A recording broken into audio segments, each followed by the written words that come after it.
So your boy Noam Chomsky's out here looking like Santa Claus now. He's rocking that beard action. Now he's got some insights, or I should say some reflection on the Bernie Sanders campaign. He has now dropped out.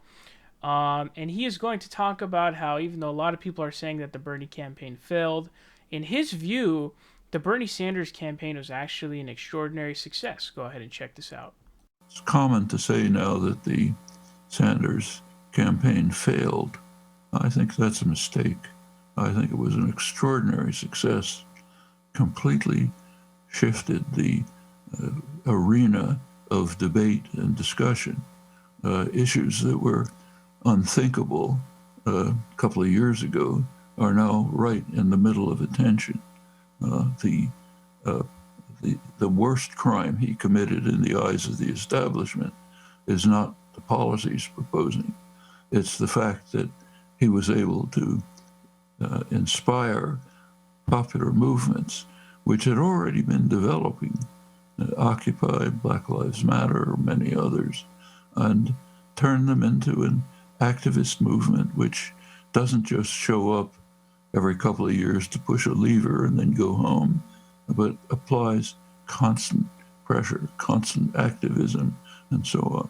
That could affect a Biden administration. Now, Noam is certainly correct to point out that basically we sort of won on a lot of issues in terms of converting a lot of people to supporting Medicare for all, for example. Every single exit poll in all the states, to my knowledge, up until this point, although it was for up until I think at least Super Tuesday, maybe continued after that, but most of the states and the Democratic primary had approved of it. We've seen a lot of polls that have it with over 50% approval rating.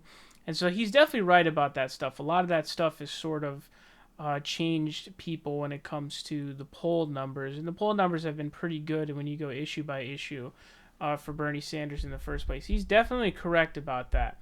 Now, an interesting point that he makes is that he's saying Bernie has sort of spawned this movement that's not just going to go and, pull a lever for a candidate and vote. Now, he actually makes a really important point that I actually want to point out and talk about here, which is that there needs to be better infrastructure for the left. So what I see a lot happening on the left is this, and this is not good. So when Bernie Sanders announces his campaign, a bunch of people wake up all of a sudden and jump into the political scene. And then, like when it's like a month away from Iowa, there's a lot of people paying attention. But then once Bernie drops, everybody just disappears. They go back to bed. They go back to sleep. And that's not a way to build power at all. The way to build power is to continue to be at least somewhat immersed in politics, but you need to build an infrastructure. We need to have, these organizations so that we can market the issues. Most importantly, we need to focus on getting House candidates. Because if we continue to expand our power in government, we can't put all of our eggs in one basket. We can't all put our eggs into just the basket of presidency. We need to also focus on House seats, and we need to focus on Senate seats as well if we can. But those are tough to get because it's like an incredibly undemocratic institution, an incredibly elitist institution.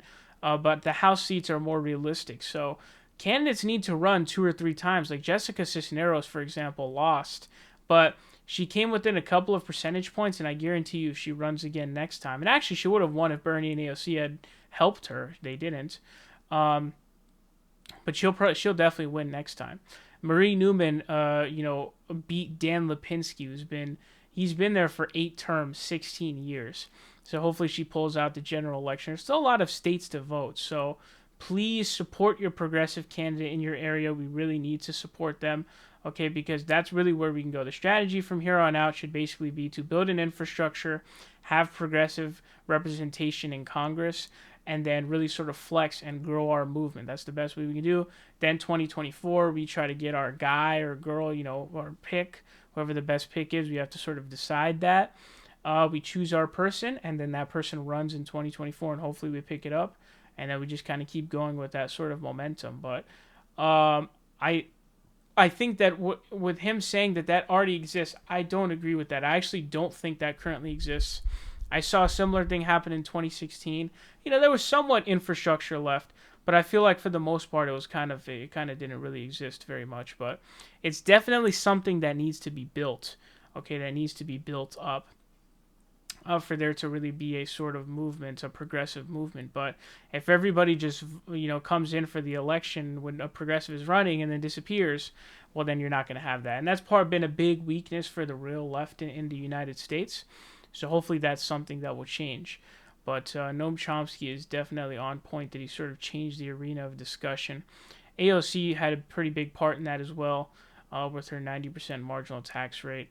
So that was a pretty big deal. And I think it was a 70% marginal tax rate on money made after, I think it was $10 million.